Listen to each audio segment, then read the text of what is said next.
नमस्कार, स्वागत है आपका आज की खबर में। आपके साथ मैं हूं चित्रा सिंह और आप देख रहे हैं हमारा खास बुलेटिन देवभूमि। लेकिन अब आप जुड़ सकते हैं मेरे साथ भी मेरे सोशल मीडिया प्लेटफॉर्म से नीचे दिए गए सोशल मीडिया हैंडल के जरिए। तो चलिए बुलेटिन की शुरुआत कर लेते हैं, जहां जनपद टिहरी के गंगा रिजॉर्ट मुनि की रेती में आयोजित अंतर्राष्ट्रीय योग महोत्सव 2026 का शुभारंभ सीएम पुष्कर सिंह धामी ने किया। यह आयोजन 16 से 22 मार्च तक चलेगा। इस मौके पर मुख्यमंत्री पुष्कर सिंह धामी ने कहा कि योग केवल व्यायाम नहीं, समग्र जीवन की पद्धति है। योग आत्मा को परमात्मा से जोड़ने का काम करती है। उन्होंने देश प्रदेश के युवाओं से योग को अपने जीवन का हिस्सा बनाने की अपील की और कहा कि आज कई क्षेत्रों में कार्य करने वाले युवा आमतौर पर थकावट महसूस करते हैं। इसमें योग उनका सबसे अच्छा सहयोगी बन सकता है। उन्होंने कहा कि योग जाति, भाषा, धर्म आदि सब भेदों को मिटाकर जोड़ने का कार्य करता है। इस अवसर पर अखाड़ा परिषद के अध्यक्ष महंत रविंद्र पुरी ने कहा कि उत्तराखंड में असंभव भी संभव बन जाता है। योग हमें परंपरा विरासत में मिला है। जी, बहुत हर्ष के साथ सभी को बताना चाहूँगा कि 16 मार्च 2026 से हमारा जो अंतर्राष्ट्रीय योग महोत्सव यहाँ पे गंगा रिजॉर्ट GMVN में स्टार्ट हुआ है। उसका माननीय मुख्यमंत्री जी ने के कर कमलों से कल यहाँ पे बहुत भव्य शुभारंभ हुआ और मैं सभी को धन्यवाद भी देना चाहूँगा और अपना आभार भी व्यक्त करना चाहूँगा सभी योगाचार्यों के लिए, योग गुरुओं के लिए, जो ऋषिकेश के जो प्रतिष्ठित योग स्कूल्स हैं, कॉलेजेस हैं, उन सभी का धन्यवाद देना चाहूँगा क्योंकि उन सभी की सहभागिता से और वहाँ पे भी जितने स्टूडेंट्स हैं उनके भी पार्टिसिपेशन से हमारा ये जो योग महोत्सव है ये अच्छे तरीके से इसका शुभारंभ हो पाया। आगे भी मैं सभी से ये अनुरोध करूँगा कि बहुत अच्छे हमारे यहाँ पे सेशंस पूरे प्लान्ड हैं। ऑलरेडी आज 3-4 सेशंस हो गए हैं और अगर हम 7 दिनों की बात करें तो 250 से ज़्यादा हमारे योग सेशंस हैं, जिसमें मेडिटेशन, ध्यान, प्राणायाम, अलग अलग तरह के स्पिरिचुअल डिस्कोर्स इन सेशंस में कवर करेंगे और बहुत प्रतिष्ठित योगाचार्य, स्पेशलिस्ट यहाँ पे आके अपने अपने जो डिस्कशन है वो करेंगे। तो सभी से अनुरोध करना चाहूँगा कि अभी भी आप रजिस्ट्रेशन कर सकते हैं, यहाँ पे ज़रूर आएँ। हमारा ब्रोशर भी ऑनलाइन भी अवेलेबल है, उसको ज़रूर देखें और जो भी पर्टिकुलर सेशन आप अटेंड करना चाहते हैं वो आप करने के लिए आमंत्रित हैं। उत्तराखंड के मुख्यमंत्री पुष्कर सिंह धामी आज हरिद्वार पहुंचे, जहां उनका बीजेपी नेताओं और कार्यकर्ताओं ने स्वागत किया। इसके बाद मुख्यमंत्री दामकोठी पहुंचे और कुंभ मेला 2027 को लेकर चल रहे निर्माण और विकास कार्यों का स्थलीय निरीक्षण किया। मुख्यमंत्री ने अधिकारियों के साथ बैठक कर तैयारियों की समीक्षा की और व्यवस्थाओं को समय से पूरा करने के निर्देश भी दिए। इस बैठक में स्थानीय जनप्रतिनिधि और विभागीय अधिकारी भी मौजूद रहे। तो मुख्यमंत्री के दौरे को देखते हुए जिला प्रशासन की ओर से सुरक्षा के कई कड़े इंतजाम किए गए।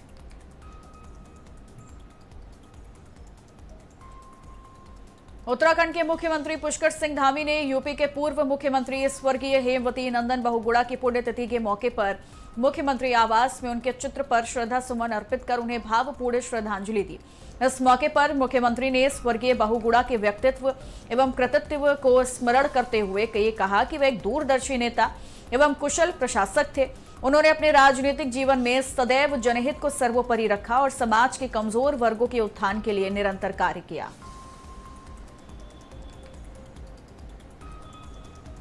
सिखों के प्रमुख तीर्थ स्थल हेमकुंड साहिब की पवित्र यात्रा को लेकर अहम अपडेट सामने आई है। इस साल 23 मई से हेमकुंड साहिब के कपाट श्रद्धालुओं के लिए खोल दिए जाएंगे। हेमकुंड साहिब ट्रस्ट के अध्यक्ष नरेंद्रजीत सिंह बिंद्रा ने इसकी आधिकारिक जानकारी दी। उन्होंने उत्तराखंड के मुख्य सचिव आनंद वर्धन से मुलाकात कर यात्रा की तैयारियों पर चर्चा भी की। बैठक में श्रद्धालुओं की सुविधा, सुरक्षा और व्यवस्थाओं को लेकर अहम फैसले किए गए। प्रशासन ने भरोसा दिलाया कि इस बार यात्रा के दौरान बेहतर इंतजाम किए जाएंगे ताकि श्रद्धालुओं को किसी प्रकार की परेशानी ना हो। 23 मई से शुरू होने वाली इस पवित्र यात्रा को लेकर श्रद्धालुओं में खासा उत्साह देखा जा रहा है। बीजेपी प्रदेश प्रवक्ता मथुरा दत्त जोशी ने कहा कि उत्तराखंड में मुख्यमंत्री पुष्कर सिंह धामी के नेतृत्व में 4 साल का कार्यकाल अभूतपूर्व रहा। उन्होंने कहा कि हाल ही में केंद्रीय गृह मंत्री अमित शाह हरिद्वार आए थे और उसी क्रम में सरकार के 4 साल पूरे होने पर 21 तारीख को हल्द्वानी में एक विशाल जनसभा आयोजित की जा रही है। इस जनसभा में देश के रक्षा मंत्री राजनाथ सिंह के साथ बीजेपी के कई वरिष्ठ नेता शामिल होंगे। उन्होंने कहा कि इन 4 सालों में प्रदेश सरकार ने समान नागरिक संहिता लागू करने की दिशा में पहल की, सख्त कानून बनाने और विकास कार्यों को गति देने का काम किया। अब देखिए 4 साल बेमिसाल अभूतपूर्व प्रगति इस 4 साल में उत्तराखंड की हुई है।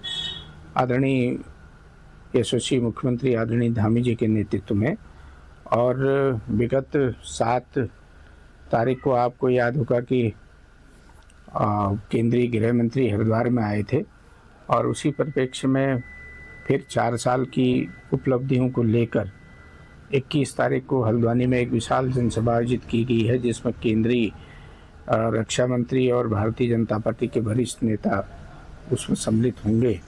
और 4 साल में सरकार ने तमाम उपलब्धियां की हैं, चाहे यूसीसी लागू करने की बात है, नकल विरोधी कानून बनाने की बात है, दंगा विरोधी कानून बनाने की बात है।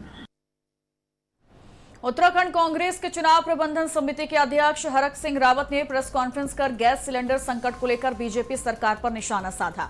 उन्होंने कहा कि यूपीए सरकार के समय देश करीब 47% तेल और गैस आयात करता था, जबकि वर्तमान में यानी आज ये आंकड़ा बढ़कर 66% हो गया, जो केंद्र सरकार की विदेश नीति की विफलता को दर्शाता है। मैं यही कह रहा हूं कि जिस तरह ईरान हमको 55-60 दिन उधार भी देता था, ईरान का इको बैंक में आज इको बैंक जिंदा है हिंदुस्तान का, ईरान के कारण है। कारण क्या कि वो जब हम जो तेल खरीदते थे ईरान से, वो इको बैंक में जमा करते थे, उसे इको बैंक सरवाइव कर गया और हिंदुस्तान की अर्थव्यवस्था को बचाए रखने में ईरान से जो हम तेल लाते थे उसका बहुत बड़ा योगदान। उत्तराखंड के मुख्य सचिव आनंद वर्धन ने गैस आपूर्ति की स्थिति पर उच्च स्तरीय समीक्षा बैठक की और इस बैठक में राज्य में एलपीजी की पर्याप्त उपलब्धता होने का दावा भी किया। मुख्य सचिव ने अधिकारियों को निर्देश दिए कि उपभोक्ताओं को समय पर गैस सिलेंडर की आपूर्ति हर हाल में सुनिश्चित की जाए। इसके साथ ही कालाबाजारी और जमाखोरी पर सख्त कार्रवाई के निर्देश देते हुए छापेमारी और निगरानी अभियान तेज करने को कहा। जिलाधिकारियों को गैस कंपनियों के साथ बेहतर समन्वय बनाकर आपूर्ति व्यवस्था को सुचारू रखने के निर्देश दिए गए। मुख्य सचिव आनंद वर्धन की अध्यक्षता में वाइब्रेंट विलेज योजना की समीक्षा बैठक आयोजित की गई, जिसमें करीब 402 करोड़ रुपए के नए विकास प्रस्तावों को मंजूरी दी गई और इस योजना के तहत सीमांत गांवों में पर्यटन, सड़क और आधारभूत ढांचे के विकास को गति दी जाएगी। साथ ही स्मार्ट कक्षाएं, खेल मैदान और सोलर स्ट्रीट लाइट जैसी सुविधाएं विकसित की जाएंगी। सरकार का उद्देश्य इन गांवों में आजीविका के नए अवसर सृजित करना और पलायन को रोकना है। मुख्य सचिव ने अधिकारियों को निर्देश दिए कि सभी कार्य पारदर्शिता और गुणवत्ता के साथ समयबद्ध तरीके से पूरे किए जाएं।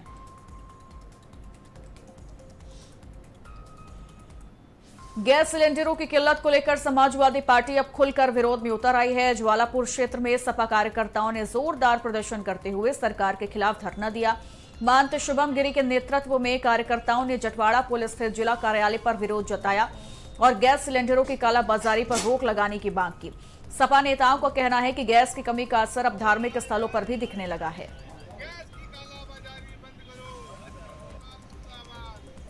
देखिए, जैसा पूरे देश के अंदर इस समय माहौल देखा जा रहा है कि गैस की बहुत भारी किल्लत हो रखी है, जबकि राज्य सरकार लगातार कह रही है कि हमारे पास पर्याप्त मात्रा में गैस की पूर्ति है और किसी प्रकार की कोई दिक्कत नहीं होगी। अब जो गैस एजेंसियों पे जो इतनी बड़ी मात्रा में लाइन लग रही है, जो कि गरीब वर्ग है, जो अपना रोज गुजर बसर करने वाले लोग हैं, वो इतने व्याकुल है और उनके पास गैस की मात्रा में सबके पास इतनी कमी हो रखी है कि लोग त्राहिमाम कर रहे हैं और सरकार कह रही है सब कुछ ठीक है, ऑल इज वेल, जबकि धरातल पे स्थिति जीरो है। जिला समाजवादी पार्टी कार्यालय हरिद्वार उत्तराखंड, हमारे द्वारा आज जो जिस तरह से देश में गैस की किल्लत चल रही है और जिस तरह से गैस सिलेंडर उपलब्ध नहीं है, गैस एजेंसियों में उपलब्ध नहीं है, ऑनलाइन जो बुकिंग हो रही है, लोगों को कम से कम नहीं तो 10-10 घंटे लाइनों में लगना पड़ रहा है। हरिद्वार धार्मिक नगरी है, कुंभ नगरी है और साथ साथ में हरिद्वार में तमाम आश्रम मठों में अन्न क्षेत्र भी चलते हैं, जिसमें गरीबों के और जो बस्ती वाले हैं उनके लिए अन्न की व्यवस्था की जाती है। तो अन्न क्षेत्र नहीं चलेंगे तो हरिद्वार का तीर्थ की मर्यादा कहाँ से चलेगी। बजट के सत्र तमाम मुद्दों को लेकर हमारे संवाददाता ने देवप्रयाग के विधायक विनोद कंडारी से बातचीत की। सुनते हैं उन्होंने क्या कुछ कहा। विधानसभा सत्र चल रहा है, आज 5वां दिन है। मेरे साथ बातचीत करने के लिए विधायक कंडारी जी हैं। सर, आज 5वां दिन है, क्या-क्या कार्रवाई हुई है? थोड़ा आप डिटेल से बताएंगे सर? देखिए, प्रश्नकाल बहुत अच्छे से चला है और सभी जनप्रतिनिधियों ने, चाहे सत्ता दल के विधायक हो चाहे प्रतिपक्ष हो, सभी ने अपनी बात रखी और महामहिम राज्यपाल के भाषण पे भी चर्चा हुई और आज जो है बजट पर भी, भाषण पे भी चर्चा आई। निश्चित तौर पर क्या है कि अ, अ, एक सकारात्मक पहल है। हमारी सरकार ने जो बजट पेश किया है, ये इस उत्तराखंड के नौजवानों को लेकर, महिलाओं को लेकर और जनता के भावनाओं के अनुरूप बजट पेश किया। आप देखिए कि अगर आज हम जो 25 साल इस उत्तर प्रदेश जनता ने मनाई है, तो आप देख लीजिए कि जब ये पहला बजट पेश किया हो तो हमारी बजट कितना हमने पेश किया होगा। आज आप देख लीजिए हम कितना बड़ा बजट पेश कर रहे हैं, उसी हमारी प्रतिवित्ति आई क्या रही होगी, आज हमारी प्रतिवित्ति कहाँ है, आपकी तुलना कर लीजिए, आपको लग जाएगा कि इन 25 सालों में सरकार ने कितना काम किया। मगर जो बजट है ये बहुत ऐतिहासिक बजट है और ये उत्तराखंड को आगे बढ़ाने वाला बजट है। और जो 2047 में माननीय नरेंद्र भाई मोदी जी ने जो विकसित भारत का जो सपना देखा, तो निश्चित तौर पर 2047 का जो सपना आदरणीय प्रधानमंत्री ने देखा, तो उसके इस बजट में उसकी झलक आपको दिख सकती है। बिल्कुल भंडारी जी, एक और सवाल मैं आपसे पूछना चाहूंगा। विपक्ष कह रहा है कि ये जो सिर्फ आंकड़ेबाजी है इस बजट में, नॉन प्लान का बजट है और कहीं ना कहीं जो पिछली बार जो बजट आया था उसमें जो है 50% भी जो है सरकार खर्च नहीं कर पाई थी और ये चुनावी बजट सरकार जो है विपक्ष से कह रहा है, इसको लेकर आप क्या? देखो, प्रतिपक्ष क्या कह रहा है मैं इसको जानना नहीं चाहूंगा और प्रतिपक्ष का काम कहना है, वो हम अच्छी बात बोलेंगे वो उसकी काट करते हैं। अब देखिए ये राजनीतिक दृष्टिकोण से ये पक्ष को अपना अपना रोल होता है, वो अपना रोल अदा कर रहे हैं और जनता ने जो जिम्मेदारी हमें दी है हम उसका रोल अदा करें। तो निश्चित तौर पर ये जो बजट है, ये मैंने आपसे कहा जनता के अनुरूप का बजट है। 2047 विकसित भारत का सपना जो देश के प्रधानमंत्री ने देखा, उसके लिए मिलकर पत्र नहीं साबित हुआ। एक सवाल और है कंडारी जी, जो रेलवे लाइन चल रही है उसका निर्माण आपको क्या लगता है कब तक पूरा हो जाएगा और क्या विकास उससे होने जा रहा है? जो रेलवे लाइन का आप ऋषिकेश रेलवे लाइन की अगर आप बात करेंगे, तो हम बहुत छोटे थे, हम सुनते थे कि साहब रेलवे जाएगी और जब से देश में आदरणीय नरेंद्र भाई मोदी की सरकार बनी तो हमें भारतीय तरह सरकार बनी। आप देखिए कि मेरी विधानसभा में तो 2 स्टेशन तो इसके आ ही रहे हैं, तो निश्चित तौर पर जो है जितनी टनल सारी बन चुकी है, मुझे लग रहा है कि बहुत तेजी से काम चल रहा है और बहुत जल्दी जो है हमको ये सौगात मिलेगी। ये थे देवप्रयाग के विधायक कंडारी जी, जिनसे हमने खास बातचीत की और उन्होंने तमाम जो सवाल हैं उनके जवाब दिए हैं और कहीं ना कहीं वो इस बजट को एक ऐतिहासिक बजट बता रहे हैं और जो रेलवे लाइन है उसको लेकर के भी उन्होंने बात रखी है। आज की खबर के लिए भराड़ीसैंण से मैं आशीष गोपाल। जहां वरिष्ठ पुलिस अधीक्षक देहरादून द्वारा पुलिस लाइन में पुलिसकर्मियों का सैनिक सम्मेलन आयोजित किया गया। इस दौरान एसएसपी ने मौजूद पुलिसकर्मियों से उनकी समस्याओं की जानकारी ली और संबंधित अधिकारियों को उनके त्वरित निस्तारण के निर्देश दिए। सम्मेलन के दौरान उत्कृष्ट कार्य करने वाले कुल 26 पुलिस अधिकारियों और कर्मचारियों को प्रशस्ति पत्र देकर सम्मानित किया गया। एसएसपी ने सभी सम्मानित पुलिसकर्मियों की सराहना करते हुए उन्हें भविष्य में भी इस तरह अपने कर्तव्यों का निष्ठा और ईमानदारी से निर्वहन करने के लिए प्रेरित किया। इस आयोजन का उद्देश्य पुलिस बल का मनोबल बढ़ाना और बेहतर कार्य संस्कृति को प्रोत्साहित करना रहा।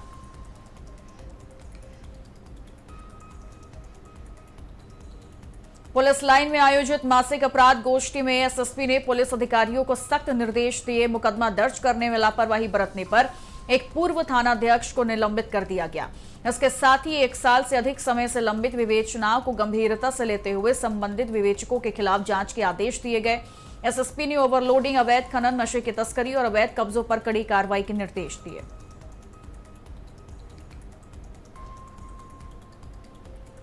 रुड़की से एक बड़ी खबर सामने आई है, जहां गंगनहर कोतवाली पुलिस ने अवैध असलहा बनाने वाली एक फैक्ट्री पर भंडाफोड़ किया। पुलिस ने छापेमारी कर मौके से कई अवैध तमंचे, अदबनी पिस्टल और हथियार बनाने के उपकरण बरामद किए। वरिष्ठ पुलिस अधीक्षक के निर्देश पर चलाए जा रहे अपराध नियंत्रण अपराध अभियान के तहत गंगनहर कोतवाली पुलिस ने बड़ी कार्रवाई को अंजाम दिया। पुलिस को मुखबिर से सूचना मिली थी कि सुनहरा सलेमपुर रोड स्थित एक वर्कशॉप में अवैध हथियार बनाए जा रहे हैं। मुखबिर से सूचना मिली थी पुलिस को, गंगनगर पुलिस को, और जब यहाँ पे रेड की गई तो ये सुनारा रोड पे JPS टोटल सॉल्यूशंस लिमिटेड करके एक वर्कशॉप है, उस पर दबिश दी गई। तो यहाँ जावेद एक अरेस्ट हुआ है और ये सिविल लाइन्स रुड़की कोतवाली क्षेत्र का रहने वाला है और ये वहाँ पे अवैध असला बनाने का काम कर रहा था। और जो फिलहाल वहाँ से काफ़ी बड़ी मात्रा में अवैध असला बनाने वाले औजार और ये खराद का काम करता भी था पहले, जो मशीन वर्क्स का था, तो उसी की आड़ में ये कर रहा था। ईरान और अमेरिका इजरायल के बीच चल रहे युद्ध के कारण पैदा हो रही गैस की किल्लत ने हालात खराब कर दिए। गैस किल्लत की खबरों ने उपभोक्ताओं में भी खलबली मचा रखी है, जिसके चलते हरिद्वार देहात की गैस एजेंसियों के बाहर गैस की बुकिंग और डिलीवरी को लेकर मारामारी का माहौल है। उपभोक्ताओं की लंबी कतारें दिखाई दे रही हैं। उपभोक्ता गैस एजेंसियों और सिस्टम पर भी बद इंतजामी के आरोप लगा रहे हैं। कई उपभोक्ता एजेंसी स्वामियों पर उनके हिस्से की गैस कालाबाजारी करने के भी आरोप लगा रहे हैं। लक्सर में कई उपभोक्ताओं ने प्रशासनिक अधिकारियों को इस बात की शिकायत भी भेजी है। अपने आप ही बुक करके अपने आप ही भेज दिया। हमारे पास सब्सिडी आई जब हमें पता लगा ₹11.33 14 तारीख में, जब हम यहाँ आए। अब ये कह रहे सिलेंडर देने को, लेकिन दे नहीं रहे।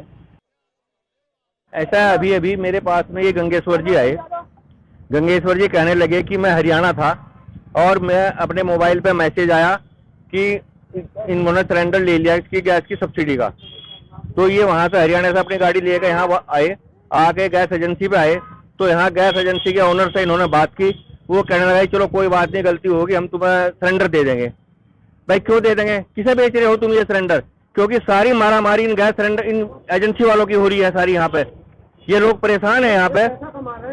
क्यों जब ये बुकिंग कर रहे हैं तो बुकिंग करके ये क्यों नहीं उनके घर पे वहाँ भिजवा रहे हैं? बुकिंग करके ये 50 ये वहीं पे डिलीवरी करें। और जैसे जैसे बुकिंग हो रही है ये उसी बुकिंग के हिसाब से सारा काम करें। भाई बुकिंग अगर किसी की 10 दिन पहले है तो पहले उसे सिलेंडर देना। विकलांग पैर कटा हुआ और अब तक का नंबर नहीं आया। और जिसमें मतलब कि जिसकी लेन लगी हुई उसमें तो लेन में लगे हुए, और जो जाने वाला आदमी हो रहा तो पकड़ा रहे काफी में। नंबर बिल्कुल नहीं आ रहा। 35 कापी भी जमा कर दी, 35 अब फेर करी, 70 कापी जमा कर ली और फिर भी नंबर नहीं आ रहा हमारा। उस टाइम पर 50 आदमी थे यहाँ से, और अब देख कर जाकर 35 आदमी के लिए फिर 50 आदमी आपके खड़े, हमारा नंबर जो होगा तो पैसा कैसे? अब बताओ क्या करें। देहरादून के सशस्त्र धारा क्रॉसिंग के पास चुन्ना भट्टा इलाके में उस वक्त सनसनी फैल गई जब एक खंडहर नुमा मकान से एक महिला की लाश बरामद हुई। मृतका की उम्र करीब 35 साल के आसपास बताई गई। जानकारी मिलते ही मौके पर पहुंची पुलिस और फॉरेंसिक टीम ने शव का मुआयना किया और आगे की जांच के लिए पोस्टमार्टम में भेज दिया। परिजनों के मुताबिक महिला पिछले 3 दिनों से घर से गायब थी। घर वाले उसे लगातार तलाश रहे थे, लेकिन किसी को अंदाजा नहीं था कि मामला इतना दर्दनाक मोड़ लेगा।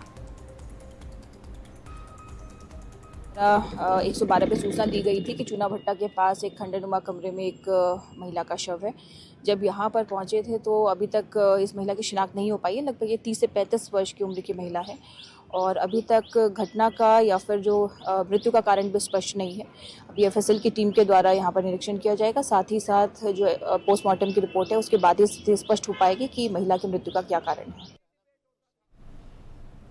उत्तराखंड के बागेश्वर जनपद में साहसिक खेलों की दिशा में एक नई इबारत लिखी जा रही है। यहाँ मजूलिया पैराग्लाइडिंग फेस्ट सीजन 1 का भव्य शुभारंभ हुआ। ये आयोजन न केवल रोमांच और साहस का संगम है, बल्कि पर्यटन और स्थानीय रोजगार के नए द्वार खोलने की दिशा में भी एक अहम कदम माना जा रहा है। गढ़केत क्षेत्र के डनेरा खाल में आयोजित इस 2 दिवसीय उत्सव के पहले दिन देश के कई राज्यों से पहुंचे 13 अनुभवी पायलटों ने आसपास आसमान में अपने कौशल का शानदार प्रदर्शन किया।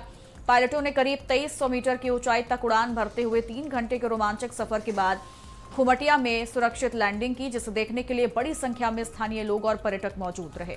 हो गया आज के इस उद्घाटन फ्लाइंग कर रहे हैं तो ये बहुत ही अच्छा इन्होंने एक आइडिया सोचा कि और पूरा इनिशिएटिव इनका है। पहले आके टेस्ट किया और परमिशन ली, एक प्रपोजल अप्रूव करवाया। इसमें बहुत ज़्यादा मीन्स हार्ड वर्क लगता है। कुछ नया चीज़ करने के लिए बहुत मेहनत लगती है और हार्ड वर्क।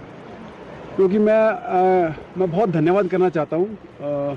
हालांकि मैं राजस्थान से हूँ, पर मैं जब इस वैली में आया, मैंने कश्मीर में, गुलमर्ग में, सोनामर्ग में हम सब ने इकट्ठा फ्लाई किया है, बीर बिलिंग फ्लाई किया है। इतने टेस्ट की लैंडिंग करी पिछली बार यहाँ पर सक्सेसफुल, और इसके अलावा उस क्षेत्र में लैंडिंग करी और मैंने देखा कि हवाएं की कंडीशन और बाकी चीज़ें जो है काफ़ी ज़्यादा अच्छी है। तो उसी के साथ ही मैंने सोचा कि यहाँ पर एक प्रोग्राम किया जाए, एक कार्यक्रम बेसिकली किया जाए, ताकि जो देश विदेश बेसिकली भारत के अन्य भागों से लोग यहाँ आएंगे जानेंगे तो उसी से संबंधित।